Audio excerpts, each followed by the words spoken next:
کہ ماشاء اللہ جیسی صورتحال اس وقت پاکستان کے اندر ہے، جنرل مشرف کے دور میں جیل گیا لیکن وہ لبرل مارشل لا تھا،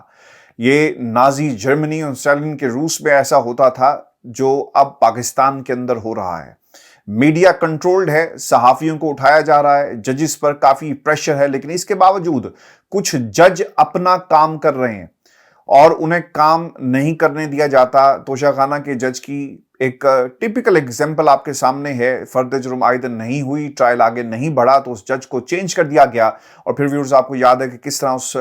جج کی فیملی کی آڈیو جو ہے اسے ریلیز کیا گیا اور کس قسم کی دھمکیاں جو ہیں وہ ٹیبل پر رکھ دی گئی کہ جناب آپ نے اگر ایسا نہ کیا تو آپ کے خلاف ہم یہ محاذ جو ہیں وہ کھول دیں گے۔ اور پھر ایک جو نیا جج آیا اس کا تعلق پاکستان میں کس سیاسی جماعت اور کس طرح کی ذہنیت سے تھا اور کس قبیلے سے تعلق تھا۔ جب ہم آزادی اظہار کی بات کرتے ہیں تو اس جج کو بھی اجازت ہے کہ وہ جس مرضی قبیلے کو سپورٹ کرے، لیکن ایک ایسے شخص کو جس کا تعلق اور جس کی سوچ ایک خاص قبیلے سے جڑی ہوئی ہو اسے عمران خان کے خلاف کھڑا کر دیا جائے تو پھر یقیناً سوال جو ہیں اٹھیں گے۔ کسی ایک ایسے جج کو یہ مقدمہ سننا چاہیے تھا اور خان صاحب کو عدم اعتماد کا اظہار جو ہے اس جج پر کرنا چاہیے، کیونکہ اگلا کام جو ہے وہ اسی جج سے کرایا جائے گا۔ ویورز آپ کو بتاتے چلیں کہ اسپیس میں جو سب سے دلچسپ بات یہ تھی کہ خواتین کو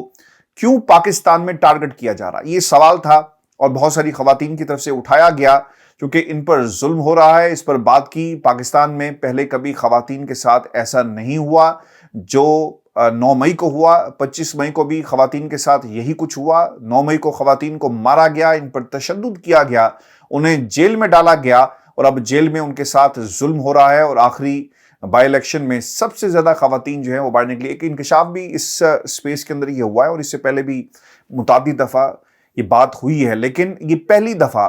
پاکستان کا جو ووٹ بینک ہے نا تمام سیاسی جماعتوں کا، اس میں خواتین کی آپ کو تعداد جو ہے نا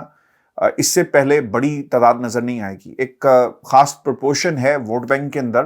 اور خواتین باہر نکلتی نہیں تھی، لیکن یہ پہلی دفعہ ایسا ہوا ہے کہ وہ جماعت جس کا ووٹ بینک ملک کے اندر سب سے زیادہ ہے، اسی ووٹ بینک میں جو سب سے بڑی پروپورشن ہے وہ خواتین کے ووٹ کی ہے، اور خواتین نے پاکستان کی پالیٹکس کے اندر ایک اگر یہ کہا جائے کہ ایک اب نیا موڑ آ گیا ہے اور اس کی بنیادی وجہ خواتین ہے تو ویورز یہ غلط نہیں ہوگا، اور پاکستان تحریک انصاف کے ووٹ بینک میں اگر کوئی ڈیسائسو فیکٹر ہے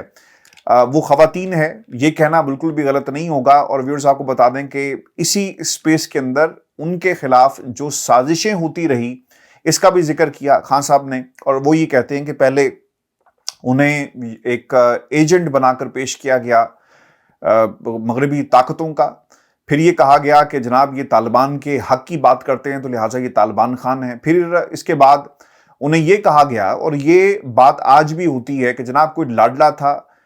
کوئی کسی کے کہنے پر ایک پروجیکٹ کے طور پر لانچ کیا گیا اور پھر اب یہ پروجیکٹ جو ہے وہ فلاپ ہو گیا۔ حالانکہ آج کل میں آج دیکھ رہا تھا کہ پاکستان میں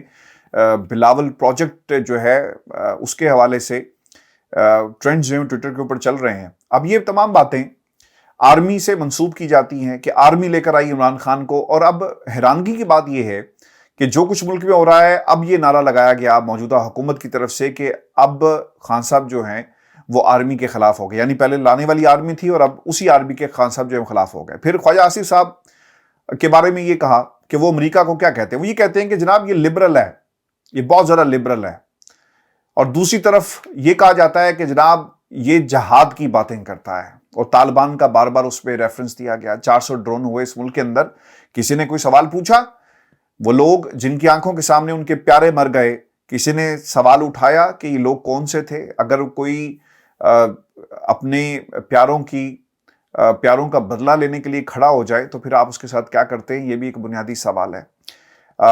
چونکہ جب پیارے آپ کی آنکھوں کے سامنے مر جاتے ہیں نا تو پھر آپ کو یقیناً ڈالروں کی خاطر ڈرون حملے آپ کرواتے رہیں تو حکومتوں سے یہ سوال کون پوچھے گا؟ کوئی ہے پاکستان کے اندر اتنا غیرت مند کہ وہ حکومت وقت سے سوال کر سکے؟ براک اوباما نے آصف علی زرداری کے بارے میں کیا لکھا کہ ہمیں ایسا لگ رہا تھا کہ جب میں آصف زرداری سے بات کروں گا تو شاید مجھے ایجیٹیشن کا سامنا کرنا پڑے، سخت الفاظ استعمال ہو سکتے ہیں، میں نے اپنا ذہن بنا لیا، لیکن انہوں نے آگے سے مبارکباد دی کہ آپ کی سرزمین پر چاہے جتنا مرضی بڑا وانٹڈ کرمنل تھا، آپ کی سرزمین پر آپ کی سالمیت کو سبوتاژ کر کر لوگ داخل ہوتے ہیں، ایک کارروائی کی جاتی ہے اور واپس چلے جاتے ہیں اور کسی کو کانوں کان خبر بھی نہیں ہوتی۔ تو جہاں پر ایسے حکمران ہوں جو اس وقت ملک کے اندر صدر بننے کے خواب دیکھ رہے ہیں، تو پھر پاکستان کا نوجوان تو بیٹھ جائے گا۔ پاکستان کا نوجوان اپنا مستقبل پاکستان میں نہیں دیکھے گا۔ جتنے مرضی آپ جو ہیں وہ لیپ ٹاپ جو تقسیم کریں، جتنے مرضی آپ گن گائیں اپنی مینگو ڈپلومیسی کے، پاکستان کے نوجوان نے پھر باہر ہی جانا ہے۔ پھر ویورز، اسی اسپیس کے اندر ایک اور حوالہ جو دیا گیا وہ زرداری خاندان اور شریف خاندان کی کرپشن کے قصے ہیں۔ اچھا، دنیا میں کتابیں لکھی گئی، تھیسز ہو رہے ہیں، ان لوگوں کے خلاف یہ کیوں بات نہیں کرتے؟ کیونکہ انہیں معلوم ہے کہ ہم نے جو کچھ کیا، مغرب کے پاس ان کے ثبوت جو ہیں وہ موجود ہیں۔ شریف اور کرپشن کے زرداری اور نواز شریف اور کرپشن کے نتیجے میں ایک ملک کو کیا دیکھنا پڑتا ہے، اس پر بات ہوئی، اور دو خاندانوں کے لیے پاور صرف منی لانڈرنگ اور کرپشن ہے۔ آرمی چیف کو ملا کر ہمارے خلاف سازش کا ایک مقصد کرپشن اور کرپشن کے کیسز کا خاتمہ کرنا تھا۔ ملک اس لیے غریب ہے چونکہ احتساب کا نظام پاکستان کے اندر موجود نہیں ہے۔ کوئی سوال پوچھے نا کہ جو کیسز ان کے اپنے ادوار میں بنے، یعنی آصف علی زرداری کے دور میں جو نواز شریف پر کیسز بنے اور جو نواز شریف کے دور میں آصف علی زرداری پر بنے، ان مقدمات کا بنا کیا؟ مکاک کر لیا گیا جاتی عمرہ کے اندر بیٹھ کر، جب ہیلی کاپٹرز، مجھے وہ دن یاد ہے جب لینڈ کیے، اور مکاک کیسے کیا گیا۔ جن لوگوں نے یہ نعرہ لگایا کہ میں تمہیں لاڑکانہ کی سڑکوں پر گھسیٹوں گا، کیا بنا؟ آج وہ خفیہ ملاقاتیں کرتے ہیں، 1-on-1 ملاقاتیں ہوتی ہیں، 7 منٹ کی الگ سے ملاقات کی جاتی ہے۔ یہ سیاست کی وہ حقیقت ہے جسے پاکستان میں عوام اپنے ووٹ کی اصل حقیقت سے بدل سکتی ہے۔ ویورز، یہ وہی شہباز شریف صاحب ہیں، وہ کیا کہتے تھے کہ زرداری مداری آ کر یہ دیکھو، آج یہ بیسٹ بڈیز کی طرح بیہیو کرتے ہیں کہ جی ہم نے سب کو ساتھ لے کر چلنا ہے۔ یعنی اتنا گندا، بھیانک اور دوگلا ماضی کسی کا نہیں ہو سکتا جتنا پاکستان کے سیاستدانوں کا ہے۔ مجھے جب میں ان مافیاز کو آپریٹ کرتے ہوئے دیکھتا ہوں نا، تو مجھے ایسا لگتا ہے کہ یہ کسی بالی ووڈ کی فلم کا کوئی سین چل رہا ہے۔ بہت ساری حکومت کی کرپشن پر فلمز بنی، سرکار اگر آپ دیکھیں تو اسی قسم کے مناظر آپ کو نظر آئیں گے۔ ستہ ایک فلم آئی تھی، اس میں بھی اسی قسم کے کردار تھے، اور کیا کہا جاتا تھا کہ آج پاور جو ہے وہ ہمارے ہاتھ میں ہے۔ یعنی یہ بالی ووڈ کی وہ فلم ہے جس کے سیکول بن رہے ہیں، پریکولز بن رہے ہیں، اور بہت ساری سیریز جو ہیں، ایک ایسا لانگ سوپ اور جو کئی دہائیوں سے چل رہا ہے۔ یہ پاکستان کی سیاست ہے، کوئی بالی ووڈ کی کوئی فلم نہیں ہے، کوئی کرمنلز کی کوئی فلم نہیں ہے، بلکہ یہ پاکستان کی سیاست ہے۔ اور اسی سیاست میں ہم نے 1000 کروڑ 2000 کروڑ کی انہی فلموں کے اندر یہ باتیں سنی، ڈائلاگ سنے، اور آپ منی لانڈرنگ کے قصے سنتے ہیں انہی فلموں کے اندر۔ لیکن اصل میں 1.7 ٹریلین ڈالرز جو ہیں وہ پاکستان سے اور غریب ممالک سے ہمیشہ باہر چلے جاتے ہیں۔ IMF سے آپ قرضہ لیں، پاکستان میں قرضہ آتا ہے جی، عوام پر خرچ ہونا چاہیے لیکن وہ خرچ نہیں ہوتا۔ یہ جو پیسہ سیلاب کی مد میں آپ نے لیا، دنیا بھر سے آیا، کبھی کسی نے پوچھا ہے کہ وہ پیسہ خرچ کہاں پہ ہوا؟ وہ سندھ میں بلاول کی الیکشن کمپین پہ خرچ ہو جائے گا، اور یہ پیسہ پاکستان سے باہر پارک کر دیا جاتا ہے، اور پھر باہر کی دنیا بھی بولتی نہیں ہے، وہ کہتی ہے کہ ٹھیک ہے جناب، پیسہ آ رہا ہے، بینک ہمارے بھرے ہوئے ہیں، تو کام چلتا رہے۔ یہ جو سیف ہیونز ہیں، وہ کیوں کہا جاتا ہے برطانیہ کو؟ اس لیے کہا جاتا ہے کہ یہاں پر کوئی پوچھنے والا اس طرح نہیں ہے، اور انٹرنیشنل اسٹیبلشمنٹ نے بہت سارے ایسے کام کیے، اور جو بیہائنڈ دا کلوز ڈور ایک ایسی ڈاکومنٹری ہے وہ ضرور دیکھیں۔ میں بار بار یہ کہتا ہوں، آپ کو معلوم ہوگا کہ کس طرح غریب ممالک سے پیسہ کچھ خاندان اکٹھا کرتے ہیں اور باہر لا کر اس کو پارک کر دیا جاتا ہے۔ اس کی ایک ٹرو پکچر جو ہے وہ آپ کو نظر آئے گی۔ پھر خان صاحب نے اسی کے اندر جو حوالہ دیا، وہ انڈیا کو برطانیہ نے اس طرح سے لوٹا جس طرح سارا سرمایہ اپنے ساتھ لے گئے۔ یعنی انڈیا میں جو کچھ ہوتا رہا، جو انگریز نے کیا، وہ آپ کے سامنے ہے، اور پھر ہماری معیشت انہوں نے تباہ کر دی۔ اس سے پہلے اتنی مہنگائی ہوئی، ہم ڈیفالٹ کے نہج پر تھے، زرداری اور نواز شریف ایک دوسرے کو کرپٹ کہتے تھے، آج یہ لوگ ایک دوسرے کے ساتھ ہیں۔ پھر انہوں نے سپریم کورٹ آف پاکستان کے سامنے پیشی، اور اس کے علاوہ 9 مئی کے واقعے کا بھی ذکر کیا،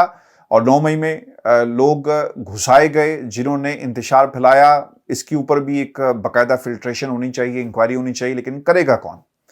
پھر ایک انتہائی اہم نقطہ ہے جی ملٹری کورٹس کا. ملٹری کورٹس کے اوپر بھی تفصیل سے بات ہوئی ہے, اور فوجی عدالتوں کا کیس جو ہے سپریم کورٹ پاکستان پہ جواد خواجہ صاحب جو ہیں انہوں نے لے کر گئے. اب اس کے اوپر اگر کوئی فیصلہ آیا تو یقیناً حکومت وقت جو ہے اسے نہیں مانے گی. 14 مئی کو انتخابات پنجاب میں ہونے تھے, وہ بھی انتخابات نہیں ہوئے, اور اب آواز یہ بلند کی جا رہی ہے کہ اگر